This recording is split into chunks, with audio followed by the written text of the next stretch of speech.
Dieu vous a fait fort en Christ. Shalom, bien-aimés dans le Seigneur. Notre méditation du jour s'intitule « Dieu vous a fait fort en Christ ». Nous tirons notre texte dans 1 Jean chapitre 2, le verset 14 qui nous dit ceci. « Je vous ai écrit, jeunes gens, parce que vous êtes forts et que la parole de Dieu demeure en vous et que vous avez vaincu le malin. » Gloire à Dieu. Notre verset ne dit pas « Je vous ai écrit, jeunes gens, pour que vous deveniez forts » ou « Je vous ai écrit, jeunes gens, pour que vous obéissez et vous serez forts ». 1000 fois non. La Bible dit clairement « Je vous ai écrit, jeunes gens, parce que vous êtes forts ». C'est-à-dire, nous sommes déjà forts. Ce n'est ni une prière, ni une promesse. C'est le résultat de notre conversion, le jour même où nous sommes devenus chrétiens. L'apôtre Paul, le sachant, dit « Nous sommes plus que vainqueurs par celui qui nous a aimés ». Romains chapitre 5, le verset 37.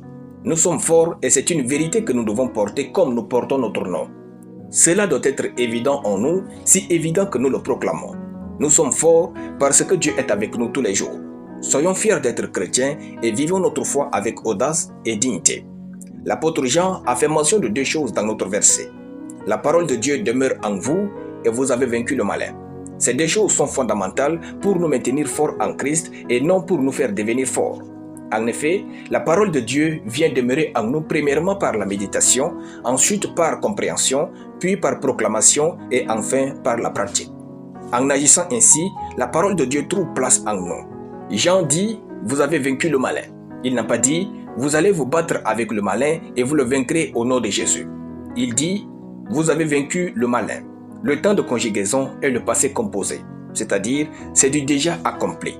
N'allez pas créer un ring pour vous et le malin. Le diable est malin, il vous aura. La victoire de Jésus sur le diable nous appartient légalement. C'est pourquoi Jésus dit « En mon nom, ils chasseront les démons ». Marc chapitre 16, le verset 17. Nous les chassons parce qu'ils sont déjà vaincus.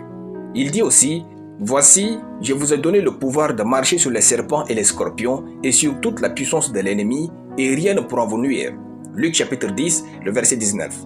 Si vous savez que vous êtes forts en Christ, rien ne pourra vous affaiblir. Dieu nous a créés forts en Christ. En entrant dans cette année 2025, entrez en sachant que Dieu vous a fait fort en Christ. Vous êtes forts. Alléluia. Nous allons prier. Père éternel, merci pour ta parole.